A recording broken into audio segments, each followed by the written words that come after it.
monsieur, bonjour. Bienvenue sur le JT de 20h pour l'édition spéciale où nous rejoignons l'entreprise Galis. Bonjour.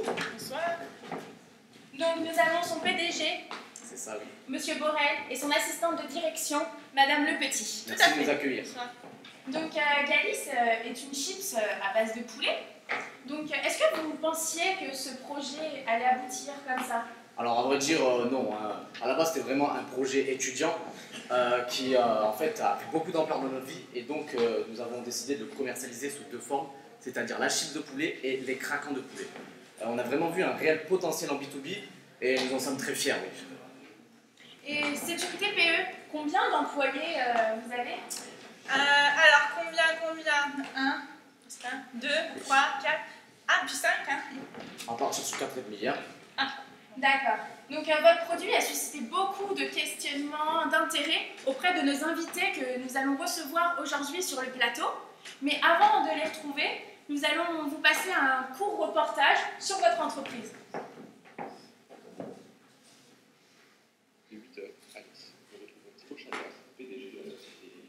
Ici sur le site de production Galis. Galis, c'est une chips 100% poulet qui a pour but d'innover et de réinventer la chips. On sait très bien que le marché du snacking et de l'apéritif sont en plein essor. C'est un gros pari pour nous. Vous faites également de C'est vrai que c'est vraiment intéressant. On trouve le goût du poulet en même temps que des craquants de la chips. C'est vrai que c'est innovant, j'avais jamais goûté ça auparavant. Et le petit format comme ça, c'est vrai que c'est pratique pour les gens comme moi qui voient.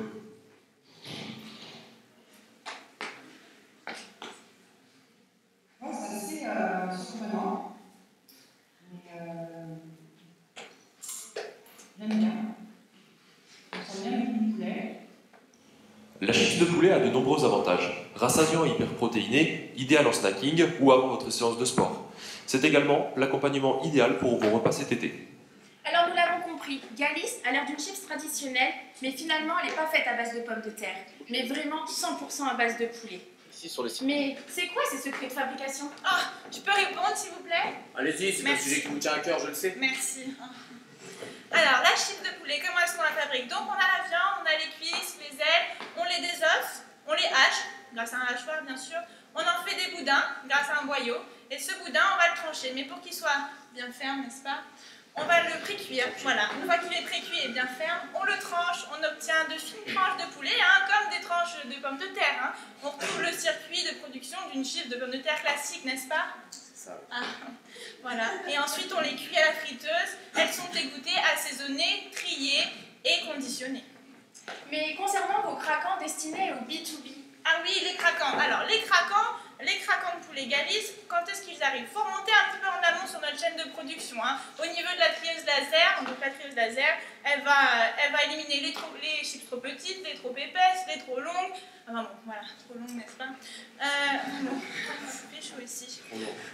Et ensuite, on obtient les craquants de poulet. Voilà. Il faut savoir que cette technique, en fait, nous permet de revaloriser les pertes pour avoir un taux de casse avoisinant les 0%. donc vos clients B2B sont nombreux, c'est pourquoi ce soir, un de nos invités est monsieur Devazakier de Monteux, un chef cuisinier qui est vos premiers clients. Bonsoir, monsieur Borel. Bonsoir. Bonsoir. Bonsoir. Bonsoir à tous. Bonsoir.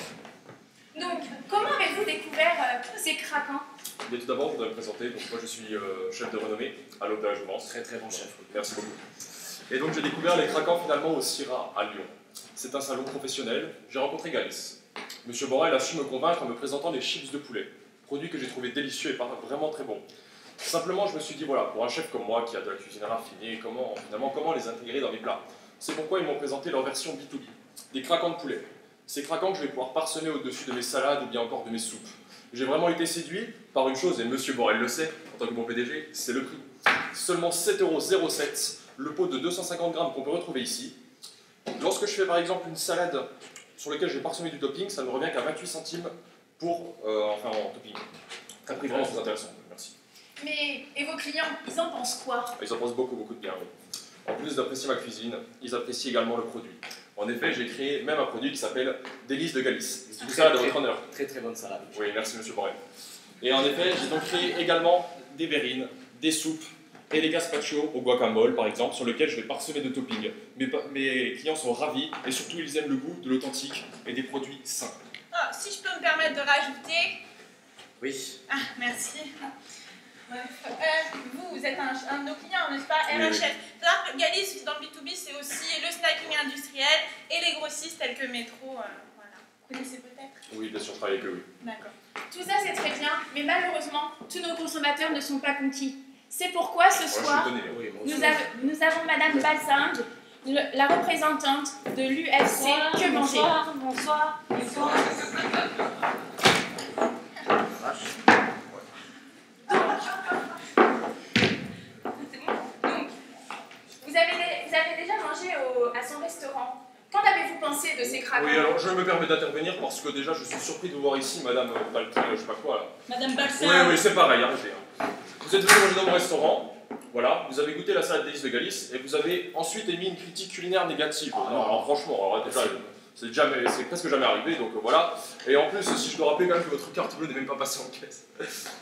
Alors, monsieur de la Balsacière, sachez que les histoires de portefeuille ne se règlent pas sur un plateau de JT. Oui, bah écoutez. Pour revenir sur le produit de monsieur Borel, vos craquants de poulet, vous les avez créés alors que nous sommes en pleine tendance du healthy food et vous nous sortez donc une chips qui plus est au poulet alors que nous sommes en pleine remontée du Oui, flexible. alors, monsieur Borel, vous me permettez de répondre? Vous saurez très bien répondre, allez-y. Oui, voilà, alors déjà je tenais à dire que principalement nous, à l'aube de la journée, nous ne parlons pas de flexitarisme, mais bien d'une transition des habitudes de consommation.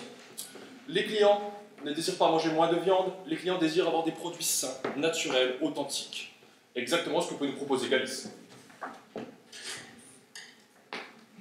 D'autant plus que nous avons une volaille 100% française, c'est-à-dire que c'est un gage de qualité. Oui, mais votre produit là, il est industriel. Oh, mais qu'est-ce que vous dites? Industriel? Ne dites pas ça de mon patron. Oh là là, mon produit, pardon. Galis. Mon produit n'est pas industriel. Il est industriel, oui, mais on peut avoir de la qualité tout en étant industriel. On a choisi nos ingrédients de façon très minutieuse. On s'est entouré d'un panel d'experts, grâce à nos partenaires que nous remercions bien sûr. Bon, certes, hein, ça a un coût, mais la qualité par contre ne rime-t-elle pas avec coût, hein?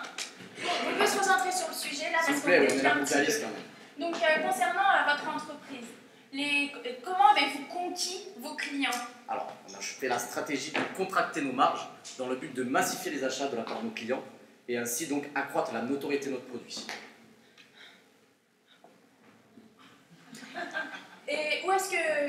Non mais, excusez-moi, mais je suis très perturbée par mon patron. On a surtout un très très bon plan de communication, n'est-ce pas? On est très doué en communication chez Galis. Oui. On a prévu donc des plaquettes commerciales, des dégustations, des échantillons hein, que Ah, vous je avez recommande, pu goûter, clairement, voilà, clairement. clairement. On fait des salons, on fait des animations en GMS, enfin, bon, on est prêt. Et puis on a surtout un PDG d'une prestance. Et du coup, on peut retrouver Galis dans toute la France? Alors, vous pouvez retrouver Galis actuellement sur la région parisienne pour la simple et bonne raison que notre service logistique n'est pas encore assez développé. Non, pour couvrir... ne dites pas ça, si on est très développé, on est prêt, hein. On va investir dans les années à venir, vous savez que j'ai mis mes chiffres, je ne sais plus. Bref, nouvelle ligne de production, extension, logistique supplémentaire, et voilà. La prochaine fois, je viendrai seul. Non, mais j'arrive pas à y croire qu'ils veulent s'installer dans toute la France en plus. Madame Balzing, je commence à en avoir assez de vos arguments. Assez de vos arguments, là, on sortit de ne sait pas où. Regardez ces jeunes, franchement, prenez-les. Des jeunes dynamiques, qui dynamisent l'économie, s'autosuffisent de par leur travail, et en plus créent de l'emploi. Mais qu'est-ce que vous voulez de plus, franchement? Voilà des bonnes paroles. Merci. Oui, je vous Non, en mais prie, c'est normal. je suis tout à fait d'accord avec ce point, mais c'est pas ça le problème. C'est que les consommateurs, mais vous savez pas de quoi vous parlez quand vous dites consommateurs. Vous, tout ce qui vous intéresse, c'est l'argent, la finance, l'argent. Oui, eh bien sûr, c'est comme ça que le monde fonctionne, donc je pense qu'on a marre de vos arguments de prolétaires, là. Venez là. Bon, recentre-nous là, S'il c'est vous un plaît, peu on plus est pas là calme. pour Galis, il me semble. Oui, on va reparler de votre société. Donc, votre chiffre d'affaires était de 440 000 euros. Mais comment ça va évoluer? Qu'est-ce que vous en pensez? Alors, il faut savoir que l'année dernière, et je n'ai pas peur de le dire devant la France entière, nous avons été déficitaires, oui. Cependant, si on en suit les résultats actuels, sur le premier trimestre, nous avons une hausse du chiffre d'affaires de 10% ainsi que du nombre de points de vente. C'est-à-dire que nous pouvons espérer, et si nos prévisions se révèlent justes, un chiffre d'affaires de 600 000 euros pour un résultat positif. Je suis très confiant. Oui, et puis du coup, ces bénéfices nous permettront d'investir et de continuer la belle entreprise Galis avec toute l'équipe. Et pourquoi plus? Peut-être à 4. Mesdames, messieurs, merci d'avoir partagé votre aventure avec nous.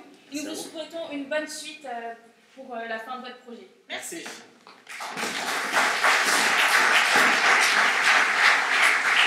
compris, Galis n'est pas une chips. Galis n'est pas une chips comme les autres. C'est une chips vraiment faite qu'à base de poulet. Donc vous pouvez la retrouver sous son format de 25 grammes en GMS, mais également sous son forme de craquant dans vos restaurants et dans vos snackings industriels. Donc nous, on se retrouve à 20h jeudi prochain pour une nouvelle édition spéciale avec un paysagiste.